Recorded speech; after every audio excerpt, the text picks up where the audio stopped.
이 사람이 천재일 수밖에 없는 게 우리는 수정을 거쳐서 마지막에 뭐 윤세까지 거치고 한 번 더 점검한다. 이 사람은 그 악보 쓸 때 당구 공 하나 이렇게 굴려가지고 올 때 회전에서 오는 게 1초밖에 안 걸린 것 같은데 그때마다 이걸 그려요. 이 모차르트를 빼도 음악사에서 별 문제가 없을 거라고. 모차르트는 사실은 따라 할 수가 없는 작곡가 같은 느낌이 있어요.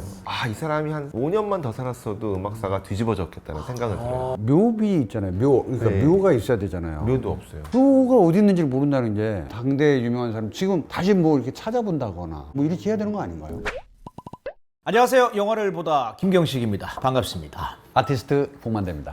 영화를 잘하는 할아버지가 되고픈 김시선입니다. 지휘자 백윤학입니다. 반갑습니다. 자, 오늘도 백윤학 지휘자님 모시고 함께 이야기 나눠볼 텐데요. 우리 지휘자님이 가장 좋아하는 음악가가 있으세요? 뭐 드시고 계시는구나. 다 드시고 가시죠? 좋습니다. 예. 뭐 좋아하는 음악가 있으세요? 저는 약간 갈수록 클래식 참 좋아하는 당연히 예. 이제 마음을 편할 때 너무 좋잖아요. 드뷔시 같은 음악들 듣고 있으면 내가 막 천사가 착해지는 느낌 들잖아요. 근데 이제 예전에는 그런 음악 되게 좋아했어요. 베르니의 리퀴엠 같은 거. 그러니까 그 되게 격정적이잖아요. 좀 화려하죠? 그러니까 좀 싫어하는 사람 볼 때 좀 저주 받았으면 좋겠어.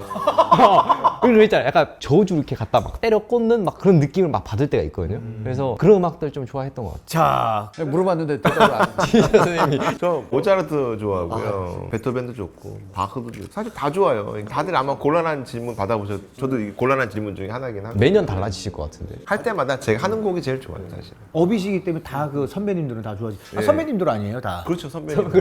아, 그렇죠. 그러네. 돌아가셨지만 다 선배님들이. 맞습니다. 유쾌한 지휘자로 많이 알려져 있으니까 예. 이렇게 스트레스 받으실 때는 어떤 음악 듣는지 약간 궁금하게 하나 추천해 주시면 되게 약간 화날 때 좀 들으면 좋을 것 같아가지고. 저 사실 옛날에는 학교 다닐 때는 메탈도 되게 많이 들었어요. 오지 오스본. 더 어울리신 것 같아요. 메탈리카. 메탈리카 많이 듣고 약간 가벼운 것도 많이 듣고 포이즌. 포이즌, 예. AC/DC, 건센로이즈 뭐 이런 거. 건센로지스. 그걸 옛날에 들으면 스트레스가 좀 풀렸거든요. 근데 요즘은 듣다가 시끄러워졌어요. 아쉽게도. 요새는 조금 듣다가 말고. 귀가 늙어가서. 아니 귀도 변해요, 진짜. 귀도 변해. 실제로 그렇대요. 나이가 들수록 원래는 이제 자기가 어렸을 때 10대 때 듣던 음악이 평생 가긴 하는데 그게 너무 익숙해진 순간부터는 조금 복잡한 음악을 듣게 되는데 그게 클래식하고 재즈라고 그러더라고요.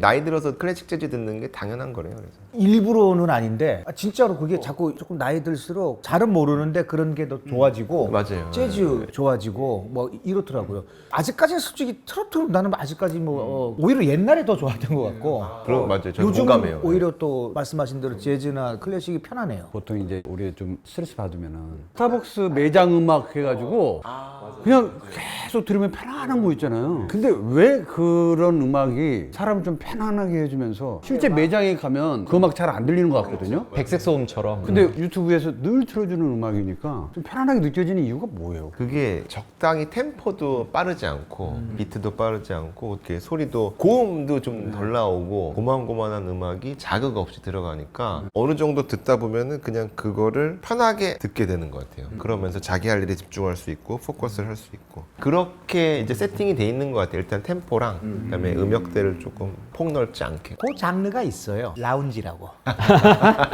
라운지 음악이라고. 호텔 저 라운지에 가면은 이제 늘 이제 맞아. 나오는 이제 근데 실제로 이렇게 검색하면 나와요. 나와요. 라운지와 그러면은 쭉 나와요. 광고 없는 뭐 3시간짜리 그렇죠. 그거 이제 틀어놓으면은 대화에는 지장이 없거든요. 네, 맞아요. 그런 걸로 틀어놓으면 좋죠. 자, 오늘 본격적인 이제 영화 이야기로 넘어가 보도록 하겠습니다. 오늘 소개해드릴 영화는 음악가 살리에리의 시점으로 바라본 음악의 신동 모차르트 일생을 다룬 영화죠. 아마데우스입니다. 아마데우스. 그러면은 우리 김시전님이 아마데우스의 스토리를 짧게 한번 간략하게 좀 해주십시오. 사실은 이 영화는 이제 제목은 아마데우스지만 이야기의 시작은 살리에리 작곡가로부터 시작합니다. 나이가 든 살리에리가 액자식 구성 예전에 한번 얘기한 적이 있지만 과거를 회상하면서 자신이 바라본 모차르트의 장점과 단점을 얘기하면서 결국에 그 사람이 나에게 어떤 존재였는지를 고백하게 되는, 동시에 그것을 그냥 단순히 작곡가 얘기만 하는 게 아니라 신에 대한 어떤 호소를 하면서 자신의 회고를 하게 되는 이야기가 바로 이 영화 아마데우스입니다. 아마데우스. 네. 살리에리가 맞습니까? 살리에르가 맞습니까? 살리에리가 리가 맞죠. 리자로 끝나는 것 중에 하나가 살리에리. 우리 때는 살리에르라고 배웠거든요. 우리 그렇게 배웠거든요. 자, 아마데우스 이제 무슨 뜻입니까? 아마가 이제 사랑하다는 거, 아마레. 또 잘하시겠네요. 네, 또 네. 사랑의 감독님. 네, 그렇죠. 예. 아모레, 아모르. 아모르. 신이 사랑하는 자라는 뜻을 갖고 있는 아마데우스를 왜 굳이 제목을 넣었을까를 우리가 생각해 볼 필요가 있는데 사실은 플레임이 기시잖아요. 볼프강, 아마데우스, 모차르트. 네, 기잖아요. 근데 그 중에 왜 아마데우스라 했을까? 결국에 이제 이 영화 얘기나 같이 주거래도 얘기를 했지만 신에 대한 얘기이기도 하거든요. 살리에리는 계속해서 나는 이렇게까지 음악에 대해 헌신적이고 신의 목소리를 들을 준비가 돼 있는 자가 난데 왜 저렇게 난잡하고 모자라 보이는 부족한 애한테 다 줘버렸어? 그에 대한 어떻게 보면은 약간 한탄을 많이 하잖아요. 그래서 어떻게 보면 신의 사랑을 받은 자 아마데우스라고 보시면 이 영화의 어떻게 보면 방향을 한 번 더 잡을 수 있을 것 같습니다. 네. 웃음소리가 저래요. 웃음소리가 저래요. 역시 연기 정말 연기 좀 역시 다르다. 빙의를 한번 해봤습니다. 정말 저런 느낌으로. 네. 웃음이 진짜 실제로도 그 모차르트가 그런 웃음이었었습니까? 아니 그건 아닌 것 그 같아요. 문헌에는 어떻게 나와 있나요? 특별히 제가 알기로는 웃음에 대해 없었던 걸로 알고 있어요. 시나리오에서 감독이 좀 경박하고 좀 기괴하면서 천재성을 띠는 느낌으로 해달라고 그래서 그랬던 것 같아요. 유학을 하셨을 때, 이 음악을 배우셨을 때 모차르트는 보통 어떻게 학교에서는 배우는지 좀 궁금하거든요. 영화 쪽에서는 뭐 스탠리 큐브릭을 거의 뭐 아니면 오즈네스 감독을 시미켄 같은 경우는 교과서로 여기는데 모차르트 어떻게 보는지 좀 궁금하긴 했어요. 저도 어디서 이제 들은 얘기인데 이 모차르트를 빼도 음악사에서 별 문제가 없을 거라고. 이게 무슨 말이냐면 사실은 어떻게 보면은 충격인데요? 그 이전의 음악을 많이 공부하긴 했는데 모차르트는 되게 그냥 그 하나의 장르 같은 느낌이 확실히 있긴 있어요. 모차르트가 35살에 요절을 했거든요. 마지막에 쓴 곡들은 그 이전에 사실 이제 바흐라는 사람이 어느 정도 음악사를 완성을 했어요. 사실 기교로 보면은 바흐가 제일 가장 정교하고 막 복잡한 걸 썼어요. 후가라는 걸. 근데 모차르트는 처음에는 후가를 안 쓰다가 나중에 후가를 좀 쓰기 시작하는데 이 후가가 거의 뭐라 그럴까, 이 사람이 한 5년만 더 살았어도 음악사가 뒤집어졌겠다는 생각을 들어요. 정말 그건 맞아요. 예. 마지막 교향곡에 이제 잠깐 후가가 나오는데 5개의 캐릭터가 동시에 막 이렇게 직물처럼 짜져 있는데 그게 만들어내는 전체 테피스트리가 너무 아름다운 거예요. 근데 그게 이제 마지막에 잠깐 보여주고, 그런 면에서 어떻게 보면 모차르트는 하나의 장르 같은 느낌. 하나의 어떤 장르다. 사조에 어디에 끼어들 수도 없고 하지만 굉장히 중요한 역할을 하는, 이렇게 말씀드리면 될까요? 이 영화는 뭐 상도 많이 받았잖아요. 그쵸. 이 영화는 뭐 너무 많이 받았죠. 사실 아카데미 시상식에서 뭐 8개를 받았으니까 11개 노미네이트 되고 8개 받았으면 사실 뭐 싹쓸이죠. 다 받았다고 보는 게 맞고요. 네, 할 말이 없습니다. 그 옛날 작품인데도 실존 음악가를 다루면서 음악적 이해도와 완성도가 이렇게 높은 작품은 없었다. 그 당시에 이게 평론이 그랬었어요. 이번 기회에 다시 한번 보는데도 굉장히 재밌었어요. 옛날 이게 1984년 1984년 영화인데 근데도 지금 괜찮았어요, 저는. 저도 다시 보는데 돈 많이 들었더라고. 돈 많이 들었어요. 돈이 뭐 환장했습니다. 왼수가 졌나 봐. 영화는 제작비하고 네.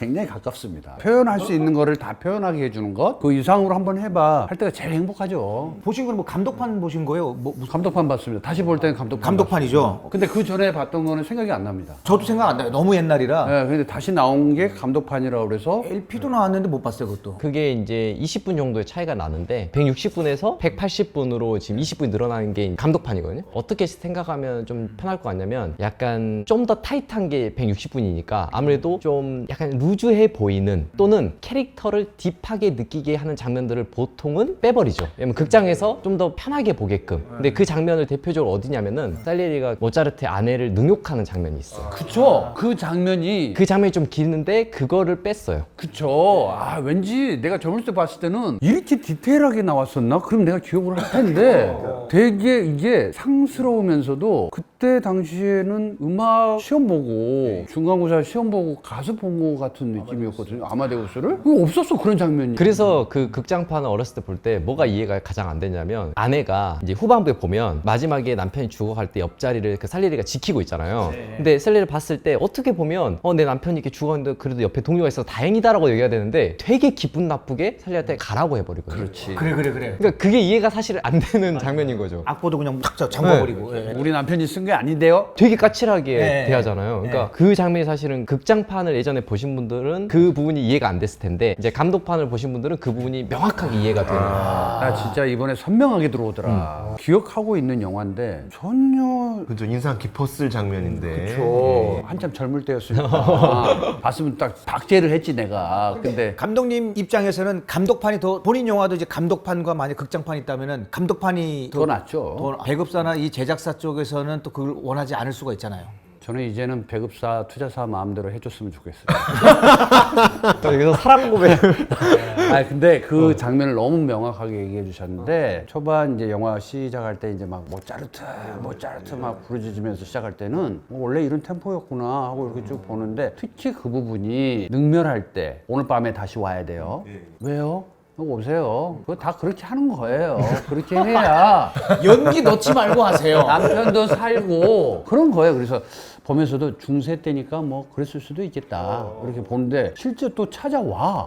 근데 남편을 살리겠다는 마음이 너무 좋긴 하더라고. 근데 야, 그 순간에 이게 노출이 딱 나오잖아요. 근데 밖에 있던 지배인을 부르잖아. 하인을. 야, 들어와. 이 여인 지금 이러고 있어. 내보내. 얼마나 모욕적이야. 이 모욕감을 살고 막 가는 거잖아요. 난 이 장면이 하나도 기억이 안 났는데 이제 다 맞아 떨어지는 거야. 그래서 역시 감독판을 봐야 된다. 영화는. 저는 이제 이 영화를 너무 좋아해서 대본을 샀어요. 이게 원래 연극이거든요. 아, 그치.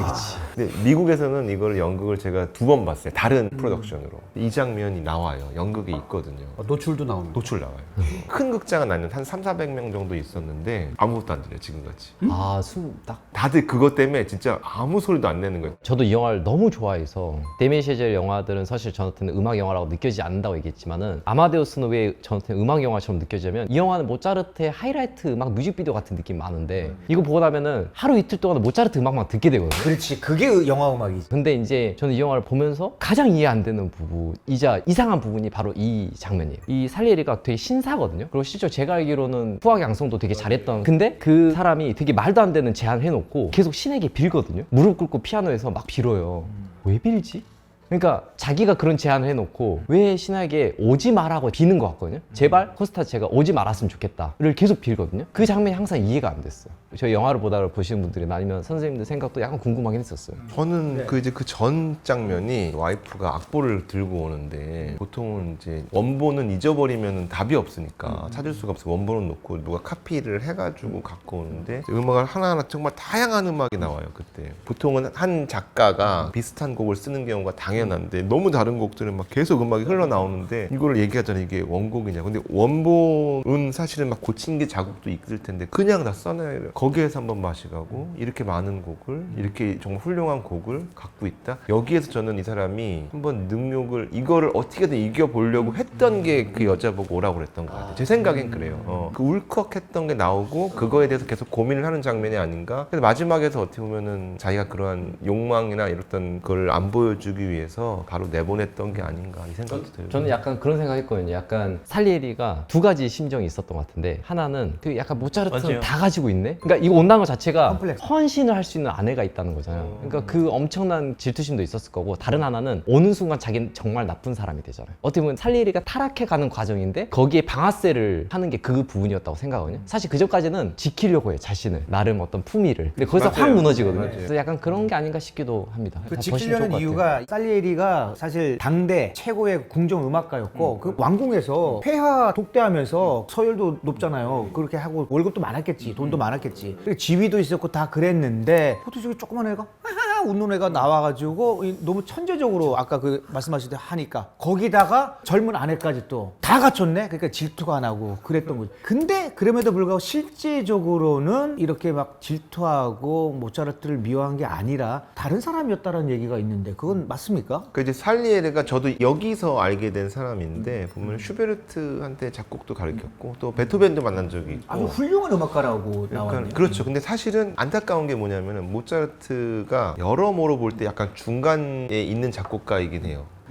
모차르트가 1756년 태어나서 1791년에 사망했는데 1789년에 사실은 프랑스 혁명이 있었거든요. 이 프랑스 혁명이 바로 생긴 게 아니라 그 분위기가 만들어졌다는 걸 생각을 한다면은 모차르트는 사실은 어떤 전속 작곡가에서 본인이 비엔나로 와서 짤츠부르크에서 와서 본인이 이제 프리랜서로서 작곡만 하는 작곡가로서 소속돼 있지 않은 작곡가로서 나온다는 그러한 첫 번째인데 사실 실패를 한 거죠. 그리고 본인이 그게 너무 힘드니까 거기서 보면은 뭐 누구 딸도 가르치려고 그러고 그러니까 그런 면에서 살리 살리에리가 너무너무 훌륭한 음악가고 그 당대엔 어쨌든 인정받았던 인정받았죠. 근데 단지 이태리 작곡가이고 그 이전에 왔던 이태리 음악을 어느 정도 지켜가던 약간 구시대의 작곡가라는 점만 그렇지 뭐 곡이나 이런 걸로 보면 사실 흠잡을 땐 별로 없는 작곡가라고 보시면 영화하고는 돼요. 달라요. 예. 실제 이제 영화니까 좀 극적으로 가기 위한 과정 속에서 악의 축을 하나 만들어야 되니까 살리에리를 이제 등장을 시켰던 건데 사실 우리가 들여다보니까 전혀 그런 인물이 아니라는 것도 이제 밝혀졌지만 교수님 말씀 들으니까 오히려 더 분명해지는데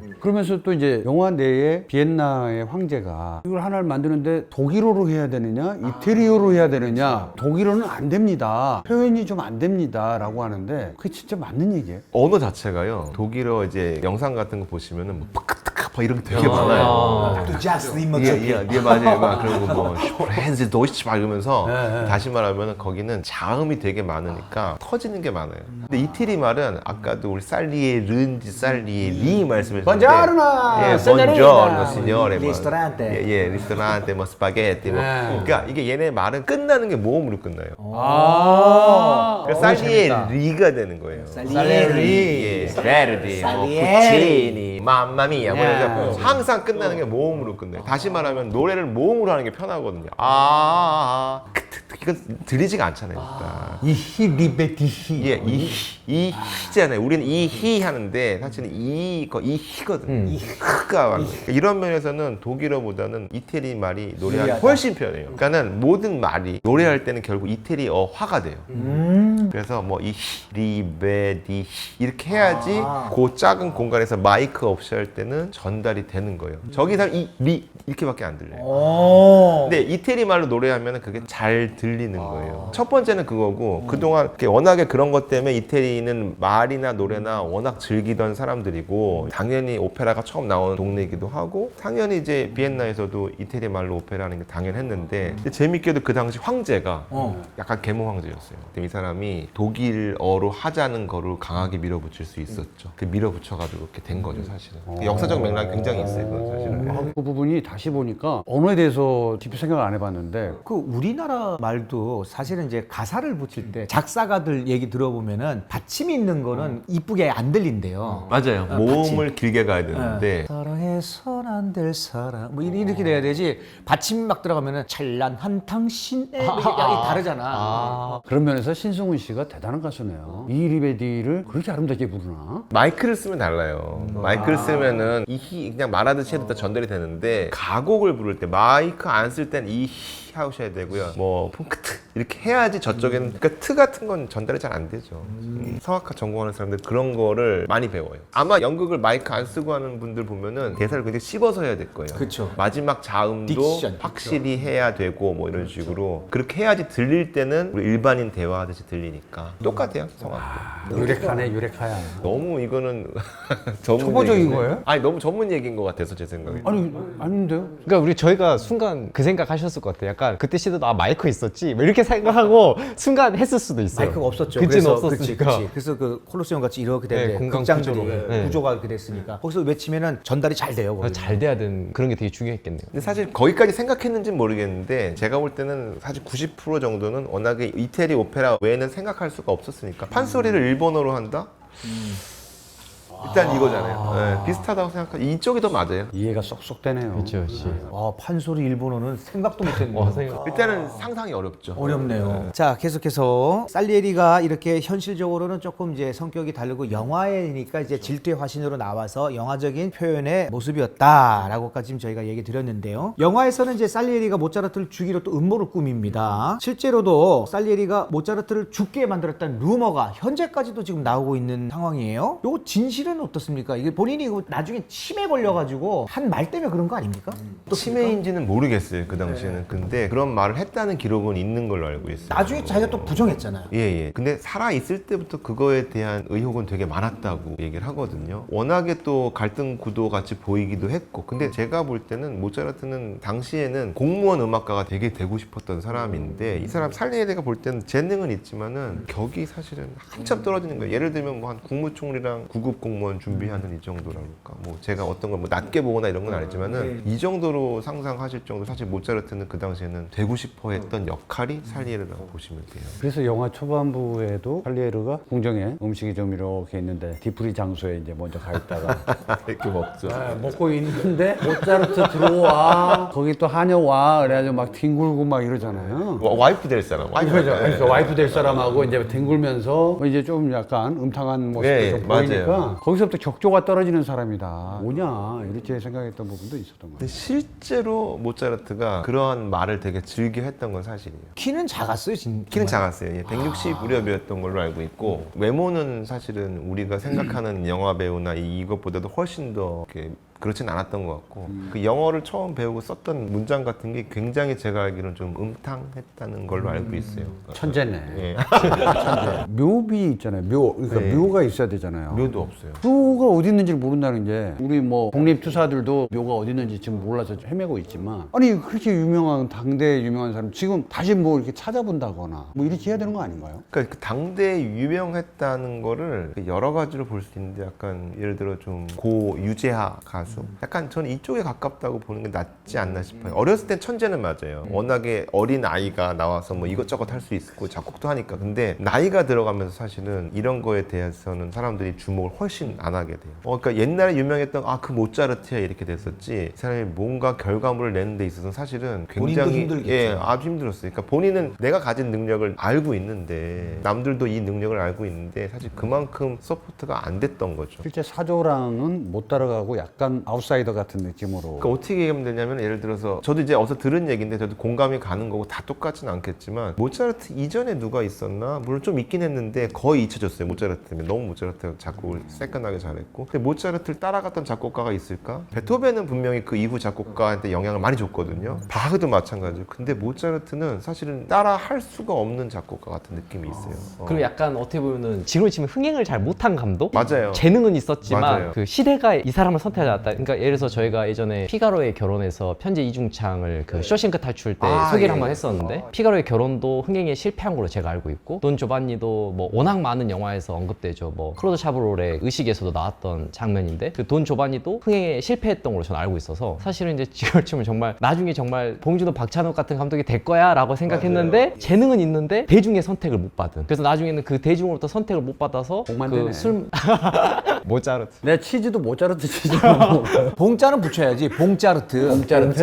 모차르트 갑자기 없어 보인다. 자, 그러면 이 영화 이제 비하인드 스토리 좀 얘기해 볼까요? 이 영화 찍었을 때 야외 촬영은 주로 이제 체코의 프라하에서 이루어졌다는데 당시는 1980년대는 이 공산권 아니었습니까? 맞아요. 밀로시 포프만 감독이 망명을 했죠. 프라하의 봄 때 미국 망명을 했기 때문에 다시 얘가 뭐 여기 와서 또 촬영을 한다면 이거 좀 의심 있게 좀 우리가 봐야 되는 거 아니야? 여차하면 우리가 한번 땡겨 뭐 이런 그런 사회적 분위기가 있었기 때문에 계속 감시하거나 촬영 인원 중에 누가 비밀 요원들. 비밀 요원이 이제 들어가서 늘 감시를 하면서 촬영을 이렇게 했다는 그런 소문도 있더라고요. 그게 감독님이 너무 잘 얘기해 주셨는데 사실 영화판으로 보자면은 그 시점에 60년대 68혁명 그 시점에서 각 나라의 영화 운동들이 같이 이제 벌어지는데 우리가 뭐 뉴웨이브 프랑스 하면 뉴웨이브 많고 이런 거 하는데 체코에도 그런 운동이 있었어요. 체코 뉴웨이브가. 근데 거기에 주축 한 명이 이 밀로스 포먼 감독이었어요. 그러니까 그 영화 사조 자체가 그때 당시 이 68혁명을 기점으로 하는 영화들 사조 자체가 다 뭐겠어요, 당연히. 어떤 억압으로부터 진실을 노골적으로 드러내는 그런 풍조를 가지고 있거든요, 다. 그러다 보니까 당연히 주요 감시 대상이 될 수밖에 없는 거겠죠. 그리고 모차르트 역의 톰 헐스 이 양반은 피아노를 아예 못 치는 배우였다라는데 그러면 대신 누가 쳐준 건가요, 이거? 그렇게 대역을 했다라는 게 이제 기본 설이고 그렇게 해야 되는 건 맞고 근데 단지 또 아예 못 치면 안 되니까 수개월 또 연습을 해서 네, 연습을 해서 정확하게 이제 음계를 누르는 그 야, 배우들이 대단하네. 근데 생각보다 이 영화에서 피아노 치는 장면을 적나라하게 보여주는 장면이 별로 없어요. 있긴 있어요. 있긴 있어요. 있는데 그렇게 생각보다 진짜 3시간 영화 나오는 건 찍어도 저도 손가락 나눈 게 없다. 특이하게 코미디처럼 신녀들과 여인에 둘러싸여가지고 이렇게 뒤로 치는 게 있죠. 이걸 한번 하더라고. 립싱크 같이 이건 손가락이랑 비슷하게 해가지고 소리 나면 또 되니까. 근데 제가 알기로는 이게 지휘를 하잖아요. 근데 지휘를 하다가 아마 이 단원들은 실제 진짜 연주자들이었어요. 딱 끊고 틀린 데를 지적을 한 거예요. 그래서 단원들이 깜짝 놀란 거죠. 어떻게 이걸 아냐고. 어떻게 하냐고. 그 다음부터는 굉장히 신뢰를 했나 봐요. 그리고 거기가 영화 촬영할 때 그 이제 전기 조명 없이 이 자연광과 촛불로 그 이유가 이제 중세 시대 그 느낌 궁정이 18세기 맞아요. 18세기 예, 예. 그대로 재현하기 위해서 그렇게 했다는데 그렇게 하면은 빛이 힘들지 않나요? 어둡게 나오지 않아요? 그러니까 이 말은 네. 제가 봤을 땐 조금 더 이 영화를 살려내기 위해서 과장이죠 이거. 고증을 살리면서 분위기를 만들기 위해서 했다라는 강조하는 측면이지. 그래 안 쓸 수가 빛이 없어. 기본 빛이 없잖아요. 못 찍어요. 지금 이제 디지털이니까 초 하나도 이렇게 살릴 수는 있지만 기본 조명이 없으면 그땐 필름이잖아요. 그렇죠. 게다가 필름인데. 더 전문적으로 막 들어가면 안 되는데 아사 500짜리로 막 찍어야 거기에 좀 빛의 감도에 따라서 좀 보일만 하지 보조 간접 조명이 없으면 안 됩니다. 아마도 이제 감독님 얘기하신 대로 그때 당시 시대상을 고려하는 정도에서, 왜냐면 그 당시에 조명이 밝진 않았을 테니까 고려하는 정도에서 촬영이 됐을 거고, 이전에 나온 영화 중에 이제 스탠리 큐브릭이 벨리 린든이라는 영화가 그 전에 나왔었어요. 벨리 린든이 비슷한 시대상에서 되게 묵직하게 조명을 덜 쓰는, 안 쓰는 게 아니라 최대한 덜 쓰고 거의 안 쓰듯이 하면서 그 분위기를 살려내는 거였거든요. 그러니까 이것도 아마 감독님 말씀하신 대로 그런 정도에서 쓰였다고 보시면 될 것 같아요. 아마 지금 감독님이 지금 뒤에 시스템으로 찍잖아요. 그러면 조명 없이 찍을 수 있죠.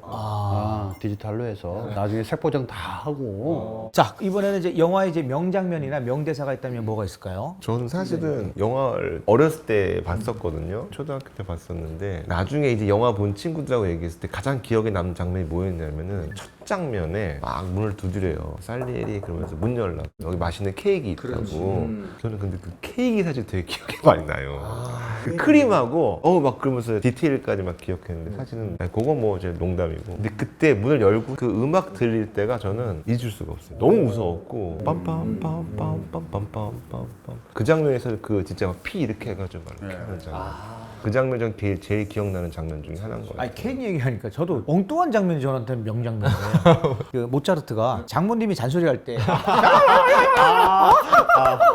이렇게 또 이 천재인 게 장모님의 그 하이톤을 듣고 갑자기 이러더니 탁또 작곡을 하는 거 보고 야 천재구나. 일상생활에서도 늘 이제 창작과 음악 생각밖에 없었구나. 난 그렇게 생각했어요. 나 그 장면에 그래서 되게 난 임팩트 있게 봤는데. 저도 별 장면은 아니었는데 이 사람이 천재일 수밖에 없는 게 우리는 수정을 거쳐서 마지막에 뭐 윤색까지 거치고 한 번 더 점검한다. 그럼 굉장히 많은 페이퍼들이 존재하는데 이 사람은 그 앞보 쓸 때 당구공 하나 이렇게 굴려가지고 올 때 회전에서 오는 게 1초밖에 안 걸린 것 같은데 그때마다 이걸 그려요. 계속 그려나가는 거야. 그러니까 이 사람은 천재성이라고 하는 것을 여기서 그대로 좀 보여주긴 하는 것 같은데 그래도 저는 살리에리가 했던 말 결국 이 영화는 과거에 있었던 일을 끄집어내는 기억에 의한 영화잖아요. 살리에리가 신은 왜 나에게 천재성을 주지 않았는가 라는 어떤 궁극의 질문에서 나는 조금 되게 좀 짠하기도 하고 나는 욕심이라고 생각해요 그거.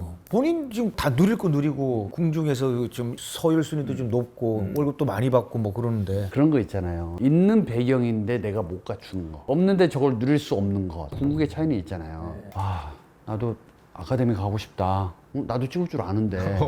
그러니까 어떤 환경이 딱 맞아 떨어져서 뭔가 연결고리가 딱 이어지면 되게 좋을 수 있잖아요, 기분이. 근데 늘 그렇지 않은 것, 나에게 없는 결핍, 이걸로 계속 인생을 마무리까지 살아가는 이 사람의 과정을 보니까 좀 굉장히 좀 짠하다는 생각도 들더라고요. 너의 죄를 사하노라. 명대사 중에 하나 네, 있다고. 네, 네. 예. 저는 사실은 이 영화는 저한테는 명장면이 너무 많아요. 너무 좋아하는 영화인데 기본적으로 이 영화가 채택하는 방식은 모차르트의 음악에는 스토리가 있었고 그 스토리가 자신의 삶 속에서 악보로 투영되는 과정들을 계속해서 보여주고 있잖아요. 근데 그 중에서 이제 제가 생각했을 때 가장 이제 명장면이라고 부분들이 있는데 모차르트가 계속해서 자신의 삶을 악보에 반영하다가 이제 중후반을 가게 되면 돈 조반니라는 걸 할 때는 자신의 이제 아버지가 죽고 나서 아버지가 그렇게 나한테 어떤 가르침을 주었는데 내가 그걸 배반했다는 어떻게 보면 용서를 받고 싶은 또는 혼나고 싶은 그 마음을 담아서 돈 조반니를 만들잖아요. 근데 그걸 만들 때 거기서 이제 석상이 살아나는 모습을 오페라 등장을 시켰고 살리에리가 그걸 따와서 자기가 꾸민 다음에 되살아나서 레퀴엠이라는 진홍곡을 만들게끔 하는 그 루트로 가게 되잖아요. 그런 과정들을 거쳐서 결국에 마지막에 이제 레퀴엠을 같이 쓰게 되잖아요. 저는 그 장면이 어마무시하게 무서운 순간이라 생각하거든요. 그러니까 왜 무섭다고 생각하냐면 연기 너무 좋고 손동작에 맞춰서 악보 그리는 거 너무 명장면이니까 사실이고 저는 근데 이거를 몇 번이나 돌려보면서 무섭다고 느끼는 건 뭐였냐면 살리에리가 그 순간에 자기는 알았을 거라고 생각해요. 뭘 알았냐면 나도 천재였구나.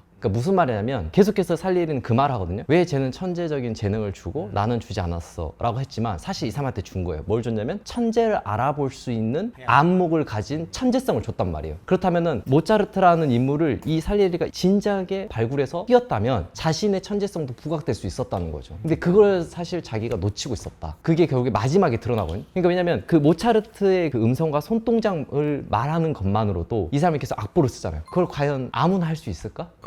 그걸 알아먹는 사람, 천재의 말을 알아들을 수 있는 사람은 곧 천재가 아닌가? 그 볼 수 있는 안목 자체도 천재. 그렇죠. 그 장면을 되게 너무 좋게 보고 있죠, 항상. 거기에 살리에리가 천재는 맞아요. 제가 봐도. 근데 하나를 더 갖고 있는 거야. 신앙이에요. 신앙이 없이 만약에 살리에리도 그 무차별적으로 놀고 격조 없이 행동하고 그렇게 했더라면 얘도 그렇게 할 수 있었겠지. 근데 거기에 신앙이 있었고 십자가를 태웠음에도 불구하고 여전히 그걸 못 놓는 거야. 뭔가 보여지는 형체 삶으로 없앤다고 해서 내가 변하는 게 아니라는 거지. 그러니까 아주 어릴 때에 유년기를 다시 영화에서도 보여주잖아요. 구속되어 있는 듯한 그 느낌을. 그래서 살리에리가 이상하게 저는 왜 그렇게 측은지심이 더 느껴지는지 모르겠더라고요. 마지막에 그 짠하죠. 네, 정신병원에 걸어갈 때도. 그래도 엔딩 대사에서 또 용서해 주세요 폐하, 저는 천박한 놈이 맞습니다. 하지만 제 음악은 그렇지 않아요. 저는 그걸 들을 때 이 대사가 눈물이 났어요. 네. 이게 참 기억에 많이 남습니다. 오페라를 할 때 계속 살리에리가 몰래 가서 자기가 본다 그러잖아요. 그래서 보고 자기는 아는 거예요. 저게 얼마나 대단한 걸 아는데 사람들은 몰라. 몰라. 후대에나 알지. 그 부분이 항상 되게 흥미롭게 느껴진다 해야 되나? 그런 부분들이 있고 결국에는 이제 자신이 어떻게 보면 이 영화의 전체적으로 보자면은 살리에리나 모차르트나 본인이 어떻게 보면 느끼고 있는 그 순간들을 모차르트의 음악을 가져와서 영화에서 잘 이렇게 하이라이트를 뽑아주고 있다는 거. 그런 부분만 봐도 되게 흥미로운 영화다. 그래서 이 영화를 안 보신 분들도 없겠지만 근데 옛날 거라 안 보신 분도 있을 것 같아요. 많이 있을 것 같아. 다시 본다면 정말 추천해드리고 싶은 영화 중에 하나예요. 아마데우스. 저도 이 영화를 긴 텀을 두고 봤었는데 어렸을 때는 너무 무서웠었어요. 좀 지나고 보니까 이게 천재와 평범한 사람의 어떤 모습, 평범한 사람이 자기가 갖고 싶은 걸 가진 천재를 봤을 때 이런 면에서만 봐도 재밌고 음악만 봐도 너무 재밌고 또 이 시대를 잘 살려낸 거, 의상부터 해서 그런 것도 너무 재밌고 진짜 그냥 아무 생각 없이 보셔도 분명히 뭐가 하나 걸릴 거라는 저는 확신이 있어요. 어떤 분이든 영화든 음악이든 뭐 스토리든 뭐 또 말씀드리고 싶은 거는 저는 이 작가가 대단한 게 이 원작을 썼던 사람이 아까 말씀하신 대로 스토리가 사실은 완전히 맞진 않아요. 돈조반을 작곡한 이유라든지 뭐 레퀴엠이라든지 이렇진 않은데 이거를 절묘하게 깼어요. 사실은 모차르트가 굉장히 다이나믹한 삶을 살기도 하고 굉장히 재밌어요. 너무 폭넓어가지고 이렇게 한 편의 영화로 다루기에는 조금 문제가 있는데 레퀴엠 같은 걸 쓰면서도 클라리넷 협주곡을 썼거든요. 아웃 오브 아프리카에 나오는 그런 음악들. 그럼 뭐 천상의 음악에 이 사람이 진짜 너무나 대조되는 음악들, 뭐 모차르트 피아노 협주곡도 그렇고. 저는 이 작가 아까 말씀하신 거 들어보니까 맞다. 이 살리에리가 저도 이게 정말 이렇게 살았다고 생각했는데 사실은 완전 가상이거든요. 이렇게까지 막 그렇죠. 네. 근데 이거를 정말 잘 만든 것 같아요. 이것도 저는 영화 좋아하시는 분들은 진짜 김시선 선생님 말처럼 이걸 집중해서 보시면 되게 재밌을 것 같아요. 음향 좀 좋은 데서 아니 진짜로 진짜 너무 좋죠. 이게 그냥 스토리는 다 아는 스토리더라도 이 영화를 보게 되면은 음악이 기억에 많이 남는 진정한 영화 음악이 아닌가. 그래서 이걸 필름 콘서트라는 형식으로 거의 매년 했었는데 코로나 때 안 하고 요즘도 안 하고 있더라고요. 아쉽지만 꼭 기회 되면 라이브로 오케스트라 연주를 하는 거예요. 거기서 돈 조반이 할 때는 복장도 하시고 그러니까 스크린은 그대로 나오고 너무 재밌을 것 같아요. 종종 해야 되지 않을까 싶습니다. 이 영화. 이렇게 추천을 합니다. 또 끝으로 또 추천하고 싶은 포인트가 뭐가 있을까요? 우리도 좋은 책은 여러 번 읽잖아요. 영화가 이렇게 좋은 영화가 있다라는 거. 그 안에 발견해낸 이야기 중에 하나는 모차르트의 아내의 헌신적인 태도. 제가 지금도 잘 몰라요, 여성을. 근데 그렇게 굴욕적인 태도를 받고 와서 모차르트를 끌어안고 사랑해요, 사랑해요라고 하잖아요. 그 말이 무슨 뜻인지를 아직도 난 잘 모르겠어요. 자, 어쨌든 우리 봉 감독님은 이제 감독판을 추천한다라는 거. 꼭 감독판을 보셔야 될 것 같습니다. 지금 나온 건 다 감독판이죠? 지금 사실 극장판은 없죠. 보기 어려우실 가능성이 되게 높고요. 그리고 이제 사실상 감독판이라는 용어 자체를 붙이는 거가 저는 신뢰라고 봐요. 그렇죠. 붙일 필요가 없고 이 3시간짜리의 버전이 이 감독이 하고 싶은 살리에리가 말하고자 하는 모차르트 이야기를 가장 잘 드러냈고 음악들의 탄생의 부분도 말씀하신 대로 굉장히 잘 각색한 영화입니다. 추천해드리겠습니다. 자, 오늘 고생 많이 하셨습니다. 아닙니다. 너무 즐거웠어요. 눈이 촉촉해졌습니다. 수고하셨습니다. 감사합니다. 감사합니다. 감사합니다.